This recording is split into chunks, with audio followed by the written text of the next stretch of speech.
Hi, everyone. My name's Mark. I'm currently running the experience design practice at Havas, and I also recently helped set up a new offering called Havas Cognitive, which helps brands tap the power of AI and also make all these AI technologies much more of a core part of our creative process within the network.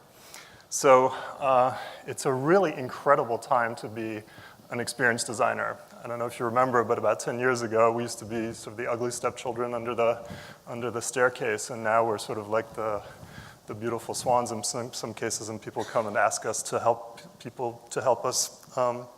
help them build valuable customer experiences versus just cranking out wireframes. And that's really exciting because when you take all these emerging technologies that are available today and you plug them together in new and interesting ways, you can actually deliver valuable, meaningful, in some cases entertaining experiences to customers. And it turns out that's a really great way to have people love your brand and buy your stuff and become loyal. So today we're going to start looking at some of these cycles of personalized marketing that are starting to emerge.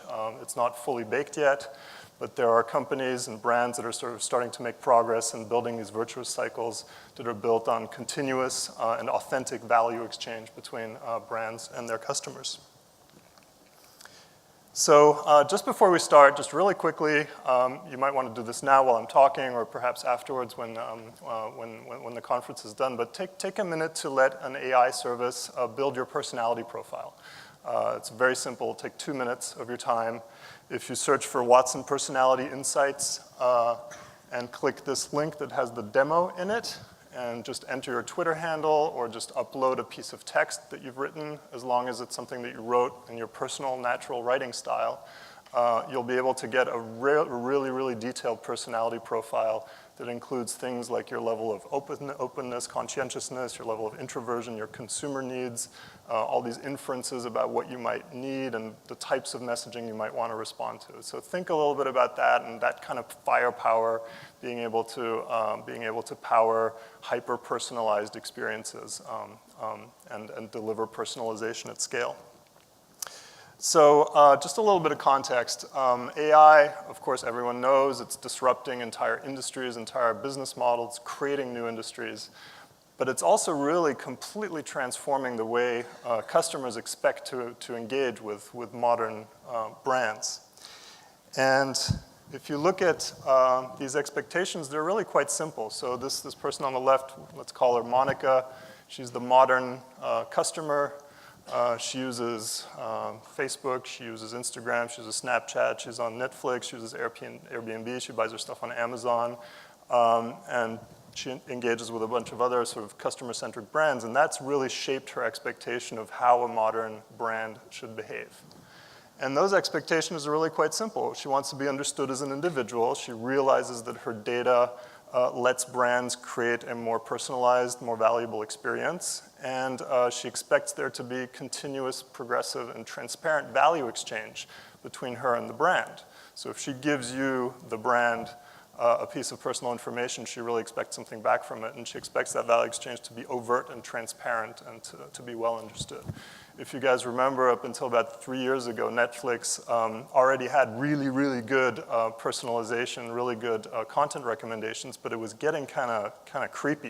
It was getting so good that people were being turned off by it. And so Netflix just recently started adding because you watched, because you did this, because you did that. So they added that level of transparency and overtness to their personalization. The second expectation is one of efficiency across the entire brand ecosystem. So there's nothing worse than getting retargeted with an ad for something you just bought yesterday afternoon, or even worse, to get an email from, let's say, a shoe company the next morning giving you a discount on the pair of shoes you just bought full price the day before. So sometimes doing nothing, or rather, doing that kind of wasteful messaging and communication is worse than doing nothing at all. You're just going to annoy people. So there's the expectation of an efficient, meaningful interaction across the entire brand ecosystem.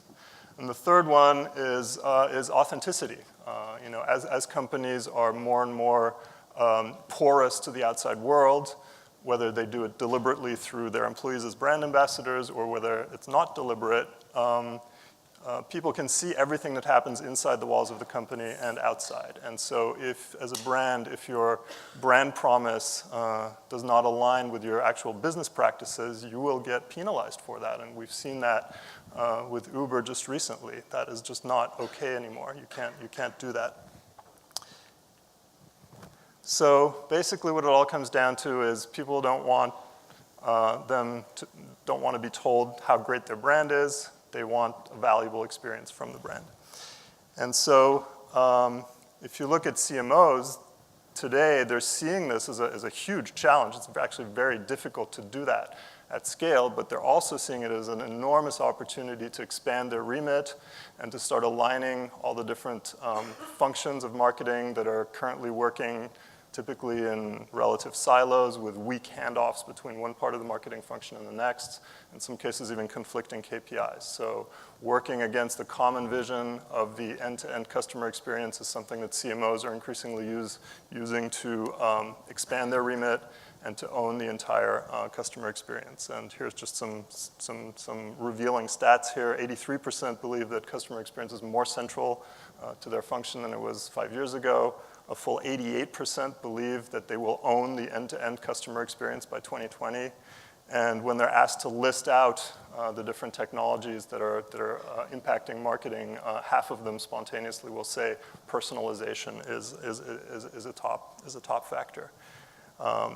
And there's some high-powered CMOs who are very vocal about that publicly. So Kristen Lemkow at JP Morgan Chase says achieving personalization at scale is the biggest and most important challenge for us to get right.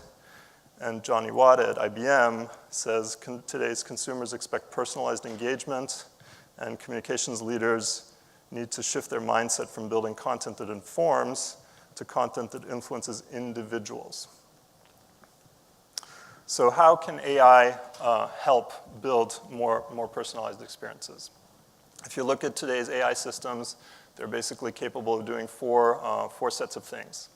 The first thing is they can understand unstructured data like imagery, like natural language, like even people's expressions and their facial features, the way they comport themselves physically, a lot more like humans can. They can then reason with that data, and they can draw inferences from it and make guesses and extract new ideas from that data. And of course, every single interaction that they have with a human allows them to learn something. So when you interact with a chatbot and you say, you're not answering my question, the chatbot immediately knows that it's not delivering the expected response, and that can be used within minutes, literally, to improve the system and make it smarter. And then lastly, and this is actually the easiest part of AI, is these systems, because they can actually understand speech and natural language, they can synthesize speech. It just makes it a lot easier to build experiences that interact much more naturally the way human beings do. And so the way most AI systems work today, there's a lot of misperceptions about that, in part because of the advertising that's out there and what's in the movies. There's sort of the myth that AI is typically this big, huge, monolithic supercomputer that sits in a refrigeration room, and that's really not true. Most AI systems today are actually modular systems that are built out of individual services, also called APIs, that are just plugged together in interesting new ways and are given good data to work with to produce some sort of meaningful, valuable experience. So as a creator of experiences, you're essentially plugging together these services much like building blocks, and you're composing them to build new apps, new capabilities, and so forth. Everyone is doing this. All the major players, IBM, Microsoft, Google, Amazon, thousands of startups are using these services together. There's a veritable API economy of tens of thousands of APIs out there in the world that can be leveraged. It's mostly delivered in the cloud, so you don't have to worry about scalability. It just sort of scales infinitely. And typically, the business model is that you pay fractional cents for every single time you hit one of these APIs. So if you want to have weather inside of your custom app, you pay the weather company 0.3 cents per call every time you send it a zip code, and it sends back weather information. And so you don't need a PhD in computer science to do this stuff. You just have to sort of stay on top of the technology that's out there and make sure that you make it part of your creative process. And that's one of the things we're trying to do at Havas, is make sure that these APIs even though they're abstract and not as cool and concrete as, say, a drone or VR goggles, that they're top of mind in the creative process when we go and try to solve client challenges. So like I said, there's tons of services available out there. They kind of ladder up to 4 main sets of capabilities. There's many more, but these are typically the ones we use in marketing. One is around language understanding, so speech recognition, speech synthesis, understanding the mood and the tonality of someone's speech and their language style, summarization and translation. There's a whole set of services that are super powerful, including the one that I pointed you to earlier around emotional intelligence. So this is understanding how people are feeling at the moment of engagement and understanding even further their deep-seated personality traits. So these are things like Myers-Briggs that don't really change that much over time. And tapping into that to be able to provide more personalized experiences. Then there's computer vision, huge strides. Google just made major updates to its computer vision APIs. And you can see now just by doing an image search, if you basically look for any kind of strange combination of features, it'll find them for you because it no longer relies on humans to tag the content. It'll just figure it out just by looking at the images. And then lastly, knowledge discovery. So that's where you can point an AI at a very large body of unstructured data, let's say all the emails of everyone in the company, or a very large body of legal texts, and extract knowledge from it. So of course, these APIs are driving many different solutions related to media and marketing. We saw some of them earlier today. Here's 3 that have just been coming on the scene in the last year. Albert AI, which is starting to optimize and automate the media purchasing process with some success. There's companies like Realize that are looking at people's real-time response and emotional response to videos while they're watching them to drive efficiencies both in the creative process and also in what kind of messaging to align based on what people are feeling in the moment. And then thirdly, a whole new area of cognitive-powered online advertising where you can have full-blown conversational agents and chatbots right inside of an ad unit, which means that you can actually help people solve a problem that they have in the moment, and based on their requests and how they react to your responses, you can deep link them directly to the next place that they need to go on your brand.com instead of one generic landing page. So again, all this firepower is enabling a new virtuous cycle, and the cycle is kind of made up of these 3 parts. The first part is cognitive data, which is combining all the traditional data that we know and love, the behavioral data, the attitudinal data, the syndicated research that we get from third-party tools, but then combining that with that extra layer of understanding about people's emotions, their needs, their consumer values, and their personality traits so we can build an even more personalized experience. That data lets us look at entirely new forms of content. So think about, for instance, a car company is launching a new model. It'll drop about $500,000 on a beautifully designed, highly produced 2-minute video that shows all the features of the new car and tries to introduce sort of the emotion of driving that car.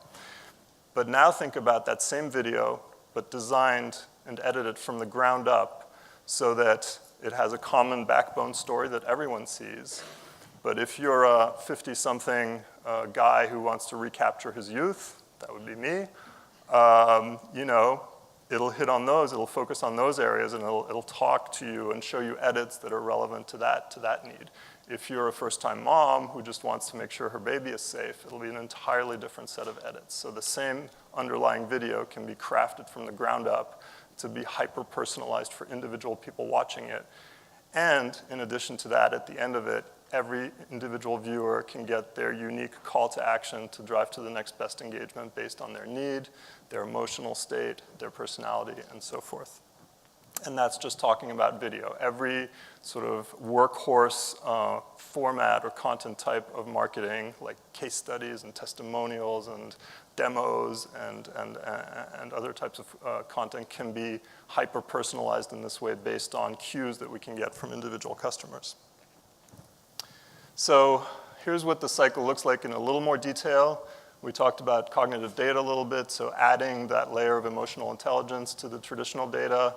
That can drive new types of media and content, including smart ads, enhanced social listening and response, where we can pluck out of the public social stream people talking about very, very specific needs, problems, complaints, and responding to them in real time in an automated way. This is way beyond just keyword search. This is actually doing natural language understanding on people's posts. We can do personalized content assembly on the fly more and more. So when people land on your .com homepage or landing page, they're not seeing an undifferentiated set of content. They're seeing a cherry-picked selection of content that's adapted to their needs and their personality. We can do personalized video. We can, of course, do personalized CRM programs even better, sort of more at the tail end of the journey.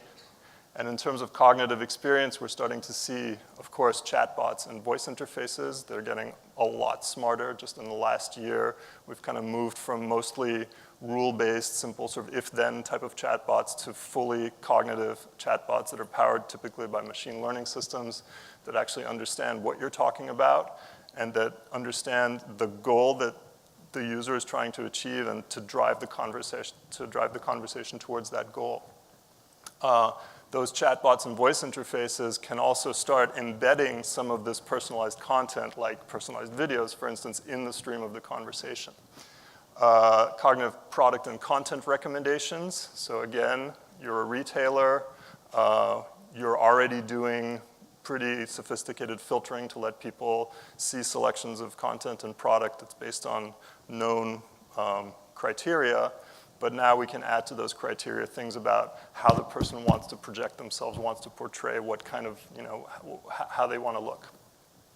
Personalized demos, and also AI-enhanced customer support. So when people are calling the call center, there's an AI listening in on the call that is looking at the person's current mood, level of anger or frustration, and that's especially useful when the call center is powered by people who don't necessarily have all the nuances of the language that they're speaking in. So AI is listening in and offering real-time advice and next steps to do that. So the benefits, and again, these are benefits not just for the brands, but for the customers, because it's a continuous and progressive value exchange, is personalization at scale. It's kind of the holy grail for the modern CMO. A more streamlined customer experience with these more AI-enhanced interactions. Customers can actually can express their need and get to the best next action faster. A more authentic brand expression, because when you have this kind of firepower at your disposal, you can actually build experiences that express your brand purpose more authentically. Content and media efficiencies. If you take those same $500,000 to build a video that can be served up in literally millions of different permutations to serve the needs of individual people looking at it, that's much more efficient. And then lastly, you can get really good insights in some cases to drive actual product innovation. So these marketing experiences that are kind of blurring the line between marketing and product will unlock insights that help you inform your product roadmap.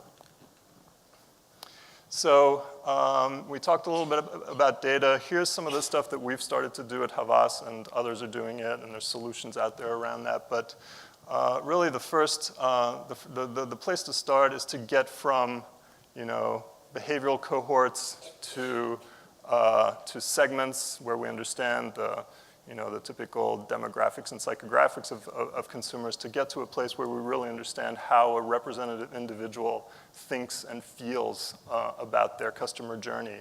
And so if you look at the progression of data sources at the bottom here, at the bottom right, we've started doing things like recording one-on-one interviews that we do sort of as a matter of course as part of our research process, and using AI to actually extract the emotional range of people talking about certain topics. We're doing AI-enhanced attitudinal surveys where we basically run typically agreement scale types of surveys, but in addition to just asking people for answers to self-reported answers to questions, we're asking for their social login so that we can look at their social stream, run a personality analysis on that, and then combine that with all the answers to the surveys to really understand if there are any emerging personality types or archetypes that answer questions in a certain way. Like those first-time moms who are trying to buy the safe car, what are they like? Are they actually really adventurous and they just want to be pragmatic for their kid, or are they actually super rational people? We can start looking at personality traits as additional screeners in our research. And then lastly, we're starting to do quite a bit of AI-powered social research where we're looking for specific pain points, challenges that people have that they're expressing in their social channels. And we're building these very sophisticated natural language classifiers that can pick out very, very specific problem areas that people are talking about, much better than your typical tools like Sysomos that let you build complex queries. And so, using a combination of those methods, and we do still, of course, use all those great tools, the syndicated research tools like Simmons and MRI and others, we're starting to build much more empathetic representations of individual people who have a problem and have a goal state. In this case, Adam Wheeler, the guy who wants to stop smoking, and what we learned about him with all the traditional methods, but also some of this AI-enhanced research, is that he's a recently divorced father who loves camping, he loves the outdoors, and what he's really desperately trying to do is spend more time with his daughter. And he's using that as the primary motivation to get himself to stop smoking. So he's sort of found his own sort of, North Star for smoking cessation. This is the kind of customer journey that we can start building using some of this data. You'll see in blue, rather in orange, the sort of category journey of smoking cessation with some of the highest intensity statements that people made, the ones that are most emotionally charged, versus the journey of, in this case, Nicorette, and showing the gaps and opportunities between the category journey and the journey of this particular brand. So cognitive data lets you unlock opportunities to create new kinds of personalized content and media. And I'm just going to show you one quick example. This is something we're very proud of. We won a bunch of lions with this at Cannes just back in June, including the Creative Data Lion, which is really the one you want to get if you're doing AI-powered creative. Have you guys seen or heard about this new series, The Young Pope? It's on HBO, it came out in January. So for those who haven't, this is a series with Jude Law. In the lead role. He plays the first American Pope. He's young, he's tech savvy, he's, let's just say, not quite pious himself yet, struggling with his own inner demons. And he wants to use social media and the internet to sort of like spread the word of God to the millennial masses out there. And so we worked together out of New York with our Paris office, which has a long-standing relationship with Canal+, which is one of the co-producers of the show. And we came up with this idea of literally having a papal artificial intelligence which would find sinners on the internet and respond to them with advice in real time. So I'll show you what that looks like. There's a new pope in town, His Holiness Pius XIII, and he has his own series on Canal+, The Young Pope. Different, unconventional, iconoclast. He decided to show the world how modern he is, not by shouting it from the balcony of the Vatican, but rather on social networks, by addressing in particular the millions of sinners to be found there, and by replying to each of their posts in real time with witty answers and quoting only the Bible. Steven, just shut up and go f*** yourself. Love each other in the same way that I have loved you. John 15:12. Trump just called Clinton a nasty woman. Bitch seems more appropriate. Avoid all perverse talk. Stay away from corrupt speech. Proverbs 4:24. But since this man is not a god, just a pope, and since he has to answer millions of people, we gave him a digital aid in the form of an artificial intelligence, shaped in his image, powered by IBM Watson, and baptized Amen. It knows the 39,000 verses of the Bible as well as he does, thinks like him, and is as compassionate and humorous as he is. Freshly arrived pizza, time to feast. But when you give a feast, invite the poor, the crippled, the lame, the blind. Luke 14:13. Flagrant foul on Ronaldo. Is the referee blind? Be silent, and I will teach you wisdom. Job 33:33. Just run 10 kilometers in 50 minutes. Who's the best, losers? Do not keep talking so proudly, or let your mouth speak such arrogance. Samuel 2:3. Practical when you're dealing with millions of people. 1 million replies generated by our artificial intelligence. 4 million people reached. The best launch for a series in France. Not bad, right? Vanity of vanities, all is vanity. Ecclesiastes 12:8.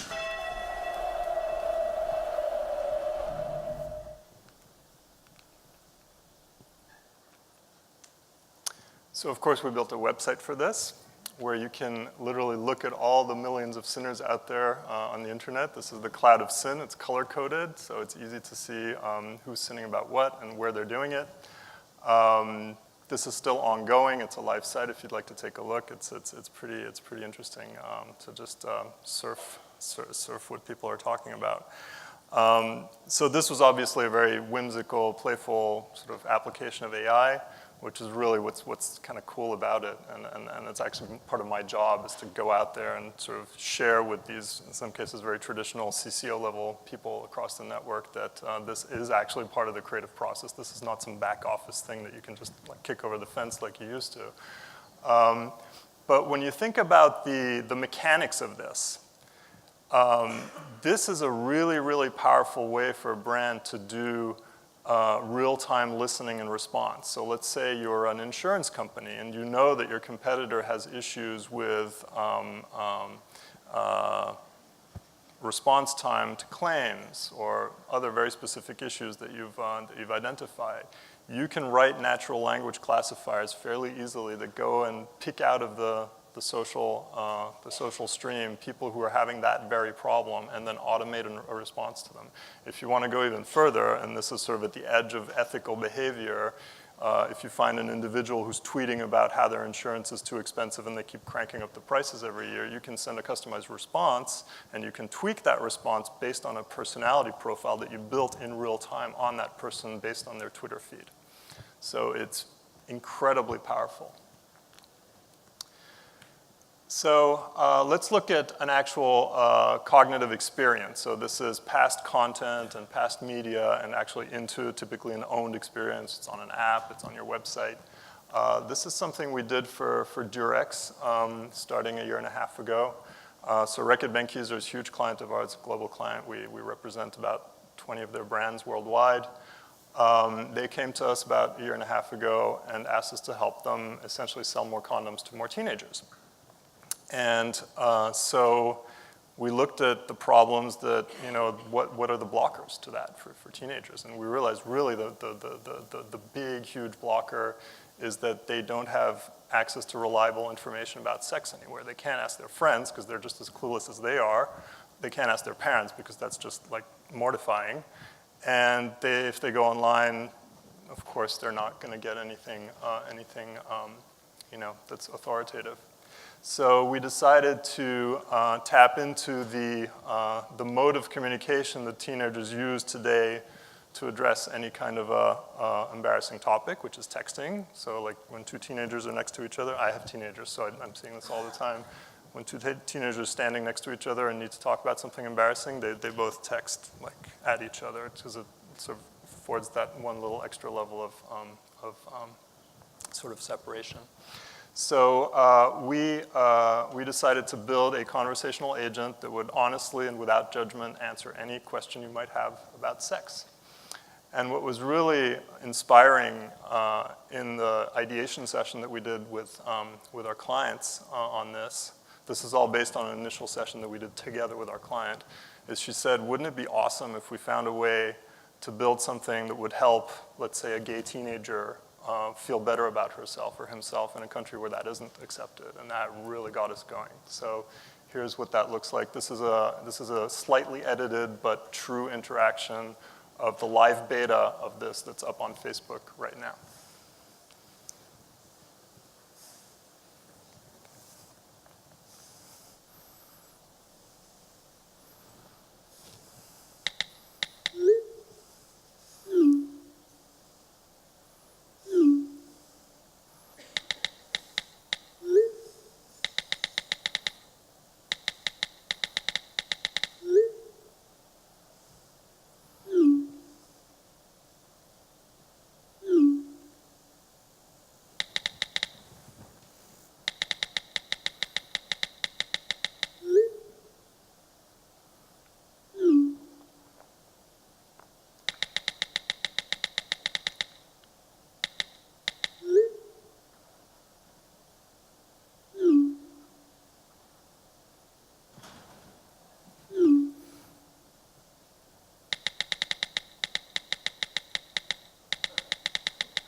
So that's Sai trying to get more information about you because she learns about you as she goes along.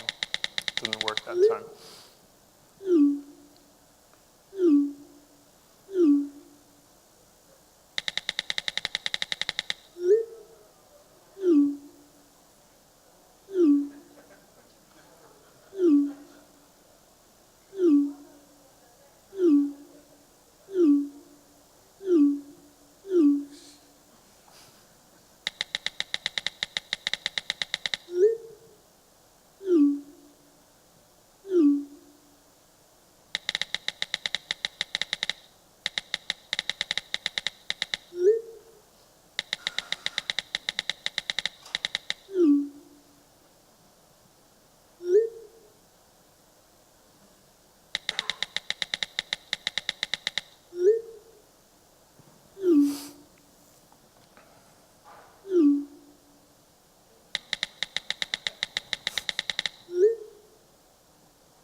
All right, so that was an actual live interaction. This was with one of our beta testers who had gone there 3 or 4 times before. So Sai already had a pretty good idea of who this person was and what they might want to talk about and so forth. So you can see that this is not your FAQ chatbot of 2013. This is a chatbot that understands your intention, that builds an ongoing personality profile of you.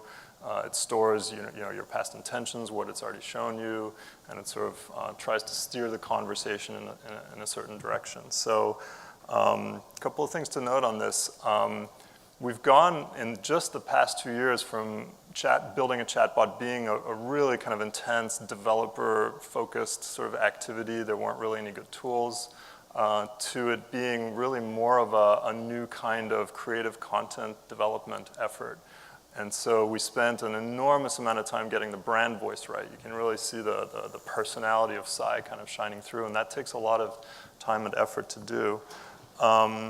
We also spent a huge amount of time building out responses to questions that were out of scope for one reason or another. So I don't know if you remember when Siri came out first, about 45% of all queries were designed to try to break Siri. It was just like trying to make it like not work or asking illogical questions. The same happened here. There's a lot of questions, people just trying to break it. That's also questions that are like about very serious issues like abuse and pregnancy and health issues where we had to be very clear on the bright red line or where we'd hand off to like the proper, have the proper response to say call 911 in the worst case. But the beauty of these types of conversational agents is that compared to, say, a regular website, where the only web analytics you get from that is basically people either clicking or not clicking and spending time or not spending time. And everything else is sort of an inference. It's a guess on did it work, didn't it work. Here you've got people using their natural language and their sort of their spontaneous sort of response to ask for things. And that's a hugely, hugely valuable source of data. And so you can kind of start small with a chatbot and just see what people want to ask it and evolve the chatbot and expand its knowledge base based on that. So it's sort of the ultimate sort of learning cycle that you can do. So just lastly, these are some of the design principles that we're starting to see emerge, and this is by no means exhaustive or complete, and it's probably going to be a totally different list next year, but these are some of the things that we've learned kind of the hard way as we're starting to experiment with this stuff. The first one is really, really be careful about the creepiness factor. There's sort of like, I don't know if you guys remember the uncanny valley of 3D when 3D face modeling became so good that it was sort of like almost not recognizable, but still felt really creepy. We're kind of fast approaching that moment with personalization at scale. So, and there's a very simple way to counter that. It's simply to be super overt and transparent and just constantly have the AI tell the user, this is what I'm doing, this is what you're going to get out of it, this is what the brand is getting out of it, and just be super, super, super clear. The second part is find ways of collapsing the user journey. So smart ads are a really good example of that. There's typically a very weak handoff between an online ad, no matter how well it's designed, and then the next step, which is typically a click through to some sort of landing experience. With a smart ad, you can actually start understanding what people want, and not just what they want, but in some cases like what they feel about it, and you can deliver them to any number of deep links on your .com to pay off that experience. So you can really collapse the traditional customer journey from click on an ad to go to a landing page, to forcing the user to figure out where they need to go next. The third one is, as a lot of these interactions are starting to be mediated through conversational agents, voice control, Google Home, Messenger, Amazon Echo, Amazon Show, Amazon Dot, and so forth, you really need to start thinking about your brand voice in terms of conversational agents. That's a whole new emerging area of creative development. It's sort of like a hybrid skill that involves content strategy, but also really good creative writing, and also sort of a really logical frame of mind of like thinking through how people want to get to goals. The idea of playing back the user's own cognitive data to them as a way to further personalize the experience is an interesting one. So for instance, if you are using somebody's personality profile to give them a recommendation for a gift or a product or a piece of content, you can actually show them the personality profile that we built for them and let them, in some cases, even use it as a filtering system so they can actually change it. So if they don't feel like they're introverted or conscientious or agreeable, they can change those settings and get a new recommendation based on that. And then lastly, the idea of future-proofing your content tags and taxonomy. So as AI systems are able more and more to understand your needs, your values, your personality dimensions, we need to start tagging the content that we create against those attributes so that an AI-based system can actually assemble the right content, the right experience, the right next step for people on the fly. So it's a really interesting time. This is all going to be probably different by the time we see each other again next year, hopefully. But this is what we've been experiencing just recently, and it's a really wild ride. Thanks for your time. All right, Mark Blanchard, thank you. We don't have time. Well, thank you for your time, but we don't have time for Q&A. But you're going to stick around for a little while, yes? I'm sorry, what's that? You'll stick around for a little while, Yes, just in case people absolutely. do have questions for you. Yep, So, sure. one more time for Mark, everybody. Thank you. Thank you.